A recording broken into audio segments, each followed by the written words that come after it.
ভারত যদি সিন্ধু নদে কোনো ধরনের বাঁধ বা অবকাঠামো নির্মাণের চেষ্টা করে তাহলে তা পাকিস্তানের চোখে আগ্রাসন হিসেবে বিবেচিত হবে এবং পাকিস্তান শক্ত প্রতিক্রিয়া জানাবে বলে হুঁশিয়ারি দিয়েছেন দেশটির প্রতিরক্ষামন্ত্রী খাজা আসিফ। সম্প্রতি জম্মু কাশ্মীরের পেহেলগাম এলাকায় পর্যটকদের ওপর ভয়াবহ সন্ত্রাসী হামলার পর ভারত পাকিস্তান সম্পর্ক নতুন করে উত্তেজনার মুখে পড়েছে। ওই হামলায় ২৬ জন নিহত হন। ভারত এই হামলার জন্য পাকিস্তানকে দায়ী করলেও এখনও কোনো নির্দিষ্ট প্রমাণ প্রকাশ করেনি। পাকিস্তানের প্রতিরক্ষামন্ত্রী জিও নিউজের নয়া পাকিস্তান টকশোতে বলেন, ভারত যদি সিন্ধু নদে কোনো ধরনের কাঠামো নির্মাণ করে আমরা তা গড়িয়ে দেব। এটা আমাদের জাতীয় নিরাপত্তার প্রশ্ন। তিনি আরও বলেন, আগ্রাসন শুধু গোলাগুলির মধ্যেই সীমাবদ্ধ নয়। পানি আটকে দেওয়া, জনগণকে তৃষ্ণা ও অনাহারে মৃত্যুর মুখে ঠেলে দেওয়া এটাও যুদ্ধেরই একটি রূপ।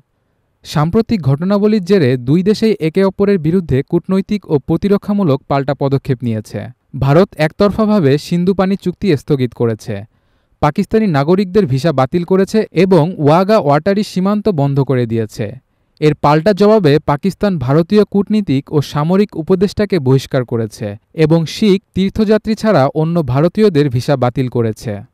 আসন্ন জাতীয় নির্বাচন সামনে রেখে ভারত সরকার কৃত্রিম সংকট তৈরি করছে বলেও অভিযোগ করে খাজা আসিফ। তিনি বলেন, মোদী সরকার আন্তর্জাতিক মহলের কাঙ্ক্ষিত সমর্থন পায়নি, বরং আন্তর্জাতিক সম্প্রদায় পাকিস্তানের বিরুদ্ধে করা ভারতের অভিযোগ খারিজ করে দিয়েছে।